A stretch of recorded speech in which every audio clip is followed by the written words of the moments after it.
Second question असा आहे बाळांनो, question 2. In the figure angle MNP equal to 90 degree दिलेला आहे. हा अँगल किती दिलेला आहे? 90 degree. Segment NQ perpendicular to segment MP दिलेला आहे आपल्याला. MQ दिलेला आहे 9, QP दिलेला आहे 4 आणि आपल्याला NQ फाइंड आउट करायला सांगितलेला आहे. किती मार्काला प्रश्न पडू शकतो? 1 किंवा 2 मार्काला प्रश्न पडत असतो बाळांनो. मग राईट अँगल ट्रायंगल दिलाय, व्हर्टेक्स फॉर्मिंग राईट अँगल पासून आपण हायपोटेनियस वरती परपेंडिक्युलर ड्रॉ केलाय आणि मग ह्या अल्टिट्यूडची लेंथ काढण्यासाठी आपल्याकडे जिओमेट्रिक मीनचा फॉर्म्युला आहे, थेरम आहे आणि आपल्याला मग तो थेरम आपल्याला लक्षात असला पाहिजे. NQ square equal to MQ into QP हे आपल्याला लक्षात असलं पाहिजे. आणि मग MQ दिलेला आहे, QP दिलेला आहे, NQ काढता येईल. मग मी आता लिहिते याचा आन्सर. कसं लिहायचं एवढाच विषय. MCQ मध्ये विचारला जाऊ शकतो हा प्रश्न किंवा 1 मार्काला क्वेश्चन 1 मध्ये 1 मार्कासाठी विचारला जाऊ शकतो किंवा 2 मार्कासाठी सुद्धा विचारला जातो. In triangle MNP angle MNP equal to 90 degree segment NQ perpendicular to segment MP हे गिवन आहे. असं असेल तर आपल्याला काय म्हणता येतं? By theorem of geometric mean. आता तुम्हाला हे लक्षात असलं पाहिजे, मागच्या आठवड्यात झालेलं आहे. ज्याने अभ्यास व्यवस्थित केलाय त्यांना लक्षात येईल. NQ square equal to MQ into QP हे आपल्याला लिहिता आलं पाहिजे. मग आपल्याला MQ दिलेला आहे, QP दिलेलं आहे. आपण सबस्टिट्यूट करूया values. NQ square equal to 9 into QP किती आहे? 4. हे पुढचं तुम्हाला येतच. NQ square equal to 9 into 4 सगळ्यांना माहित आहे 36. आता याचा स्क्वेअर रूट घ्यायचा आपल्याला, बोथ साइडचा स्क्वेअर रूट घ्यायचा आहे. Taking square root from both sides लिहिलं तरी चालेल, नाही लिहिलं तर चालेल. NQ स्क्वेअरचा square root NQ 36 is a perfect square number आणि मग आपल्याला माहित आहे 36 चा स्क्वेअर रूट 6 येतं. युनिट्स दिलेले नाहीये तिथं म्हणून आपण युनिट्स असं लिहिलं पाहिजे. अशा पद्धतीने हा 1 किंवा 2 मार्काला विचारला जाणारा प्रश्न आहे बाळांनो. याचा स्क्रीनशॉट घ्या सगळ्यांनी.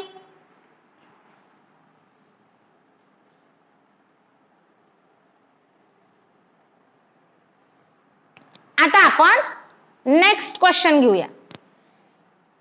In the figure angle QPR equal to 90 degree segment PM perpendicular to segment QR.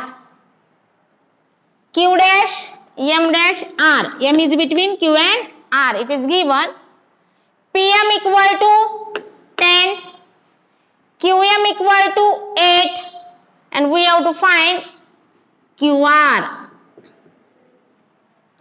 आता पहा, आपल्याला QR डायरेक्ट काढता येणार नाही, पण ट्रायंगल QPR मध्ये अँगल QPR हा किती आहे? 90 डिग्री आहे.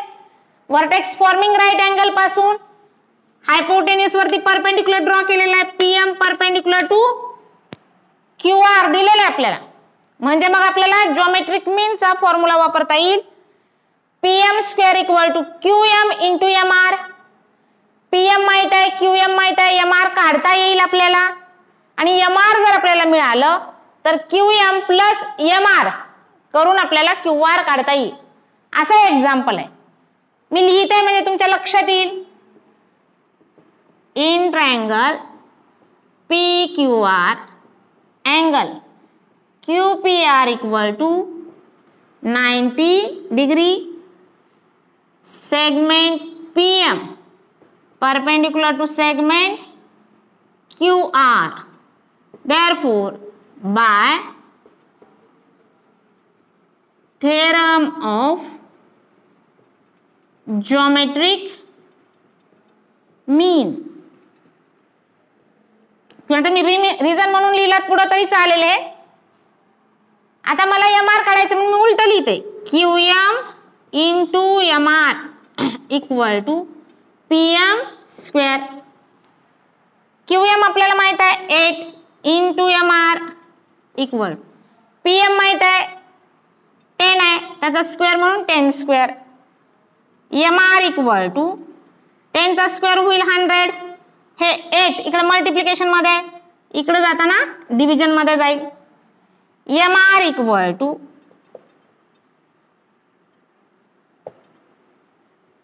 12.5 युनिट्स. 8 नी भागाला 100 ला तर 12.5 युनिट्स मिळेल. मग आता आपल्याला हे मिळालं 12.5. QM माहित आहे, MR माहित आहे, आपल्याला QR काढता येऊ शकतं. आणि मग Q dash M dash R हे माहित आहे आपल्याला. आणि मग आपल्याला माहित आहे QR equal to QM plus MR. Okay, QM माहित आहे आपल्याला 8, MR आता आपण काढलंय 12.5 आणि याचं ऍडिशन करा 20.5. QR equal to 20.5. युनिट दिलेलं नाही म्हणून युनिट्स असं पण लिहूया. हे याचं आन्सर आहे. याचा स्क्रीनशॉट घ्यायचा विद्यार्थ्यांनी.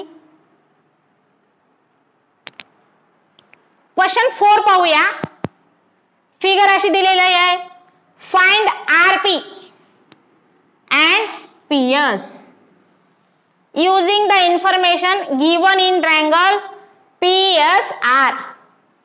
आपल्याला दिलेली इन्फॉर्मेशन काय आहे? अँगल S 90 डिग्री आहे, अँगल P 30 डिग्री दिलेला आहे आणि SR 6 दिलेली आहे. त्यावरून आपल्याला RP आणि PS काढायचं आहे. मग एक अँगल 90 डिग्री आहे, एक 30 डिग्री आहे, म्हणजे हा रिमेनिंग अँगल R किती असेल? हो 60 डिग्री असणार आहे. हे आपल्याला लक्षात येतं. Sum of 3 angles in a triangle is 180. त्यावरून आपल्याला हा अँगल 60 आहे असं म्हणता येतं. आता आपण ते पूर्ण लिहित बसणार नाही, फक्त angle R equal to 60 degree remaining angle असं लिहिणार आहेत. पूर्ण सोडवत बसायचं नाही आता. आणि मग एकदा 30, 60, 90 डिग्री ट्रायंगल असेल तर आपल्याला तो ट्रायंगल थेरम वापरता येईल. काय आहे तो triangle theorem? Opposite side of 30 degree is half of hypotenuse. Opposite side of 30 degree कोणती आहे? SR आहे. ती किती दिली आहे? 6. ही हाफ ऑफ हायपोटेनियस असते. म्हणजे हायपोटेनियस कसं असेल? याचे ट्वाइस असेल. म्हणजे किती होईल? 12 ट्वाइस होईल. तोंडी उत्तर आहे खरं तर. आणि मग opposite side of 60 degree he PS आहे. ही कशी असेल? √3/2 टाइम्स द हायपोटेनियस आणि ही येईल 6√3. हे सुद्धा एक्झाम्पल MCQ मध्ये विचारलं जाऊ शकतं. 1 मार्काला विचारलं जाऊ शकतं, 2 मार्काला विचारलं जाऊ शकतं. आता लिहायचं कसं हा प्रश्न आहे. याच्यावरती गेल्या वर्षी सुद्धा प्रश्न झालेले आहेत.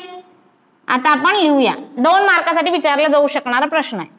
In triangle PSR angle S equal to 90 degree, angle P equal to 30 degree हे गिवन आहे आपल्याला.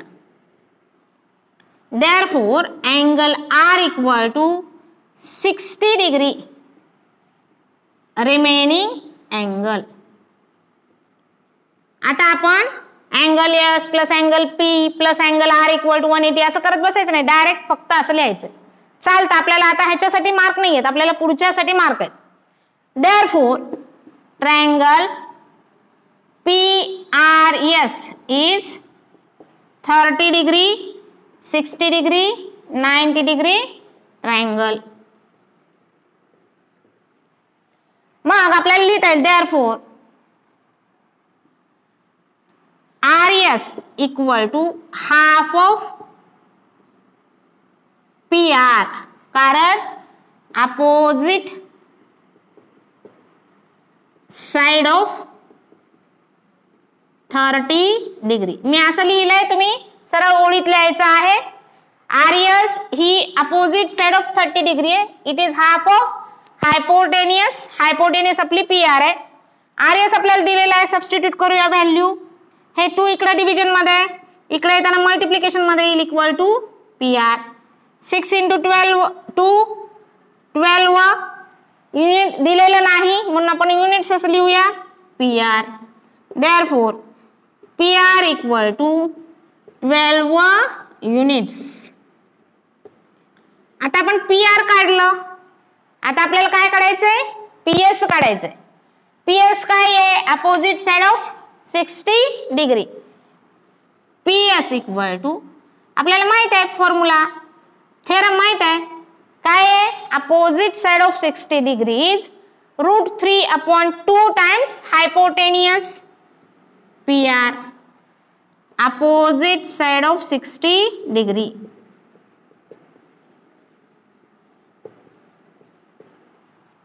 मग आपल्याला पी आर आता आपण काढले. किती काढले? 12.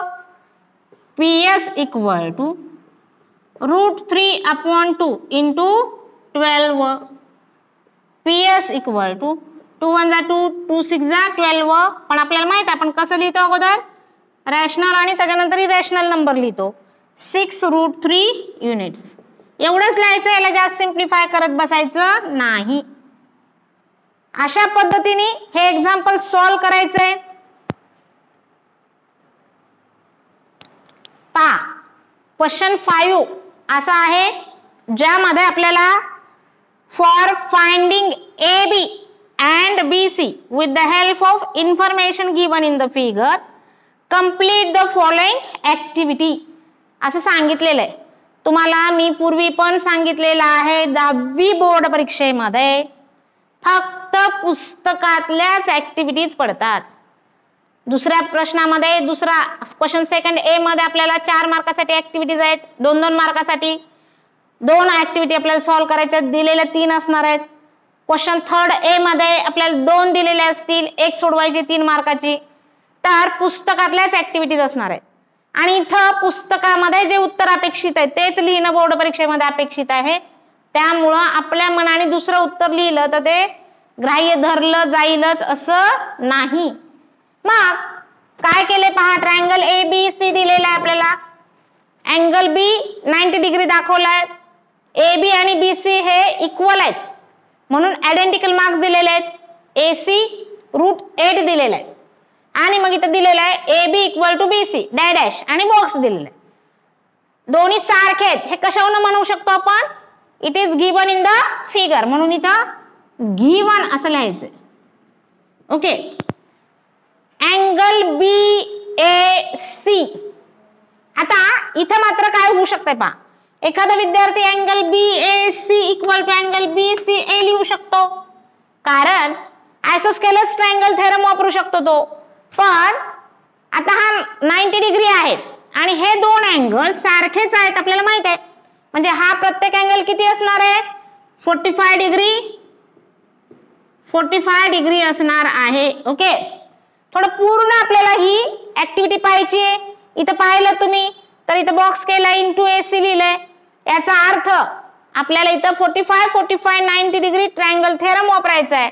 म्हणून इथं 45 डिग्री हे आन्सर त्यांना अपेक्षित आहे.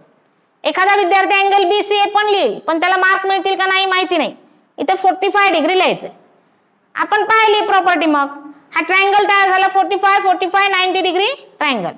आणि मग आपल्याला माहित आहे अपोजिट साइड ऑफ 45 डिग्री काय आहे फॉर्म्युला पाहिलं आपण 1/√2 times the hypotenuse.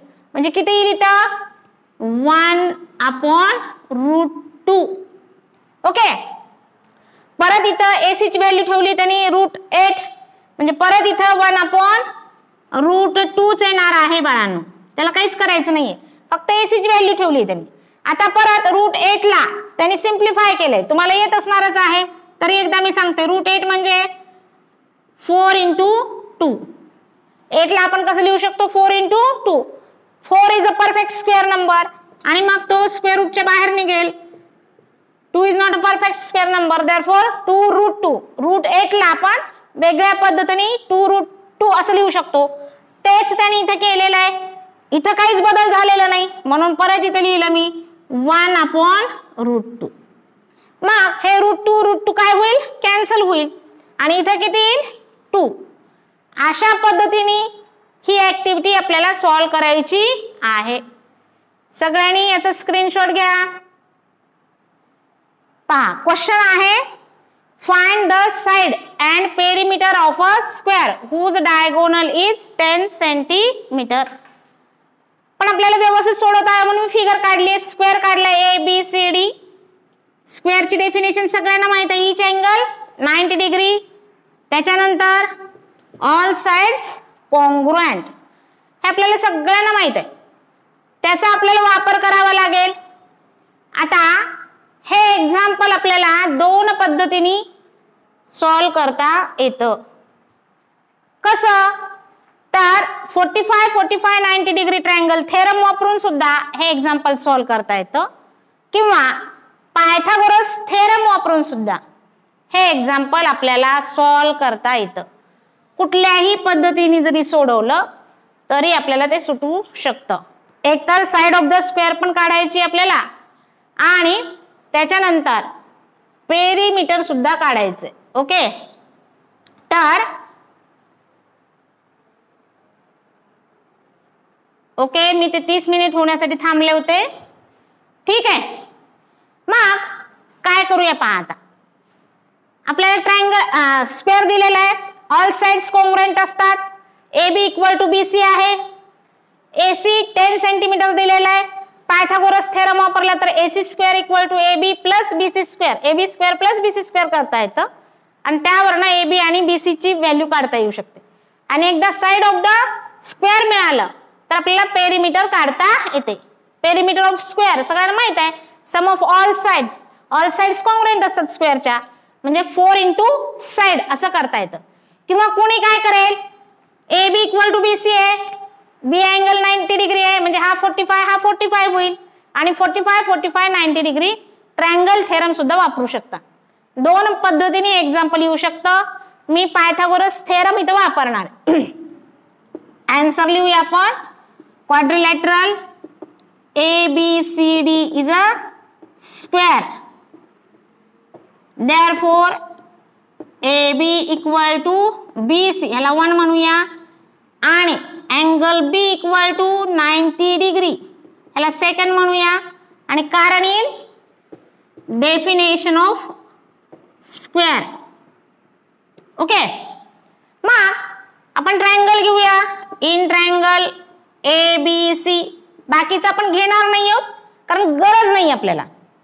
Angle B = 90 degree from to AB = BC from 1. आता आपण लिहूया AC² = AB² + BC² bye PT, Pythagoras theorem नुसार. आता AB च्या ऐवजी BC किंवा BC च्या ऐवजी आपण AB लिहू शकतो. AC² = AB² + AB². BC च्या ऐवजी AB आहे, मग BC² म्हणजे AB². रिझन लिहूया, AB = BC. AC² = AB² + AB² म्हणजे काय येईल, 2AB² येईल. बोथ साइडचं स्क्वेअर रूट घेऊया. AC = 2 चा स्क्वेअर रूट निघत नाही म्हणजे √2 × AB. आता आपल्याला AC दिलेलं आहे, किती दिलेलं आहे AC? 10 दिलेलं आहे, मग आपण इथे 10 लिहूया. 10 हे √2 आहे, हे इकडे येताना काय होईल, अपॉन होईल. मल्टिप्लिकेशन मध्ये आहे, इकडे येताना डिव्हिजन मध्ये येईल. AB. आता हे इरॅशनल नंबर झालेला आहे, आपल्याला त्याला रॅशनलाइज करायचंय. 10/√2 × √2 अपॉन √2. √2 आणि √2 नी मल्टिप्लाय आणि डिवाइड करूया. AB हे √2 × √2 काय होईल, 2 होईल, = AB. म्हणजे काय येईल, AB = 2 × 1 = 2, 2 5 10, AB इक्वल टू 5√2. आता इथे युनिट दिलेलं आहे, therefore centimetre. Okay, side of the square निघालेली आपली. मग आपण काय करूया, आता पेरिमीटर काढायचंय. Side of the square is 5√2 centimetre. Perimeter of square काय आहे फॉर्म्युला, 4 इंटू साइड. आता माझ्याकडे बोर्डवरती जागा नाही म्हणून मी खाली लिहिलंय, तुम्ही समोर लिहायचंय. इक्वल टू 4 इंटू 5√2 आणि मग 4 5 20√2 सेंटीमीटर. परत आन्सर लिहा. Perimeter of a square is 20√2 centimetre. असं हे एक्झाम्पल आहे.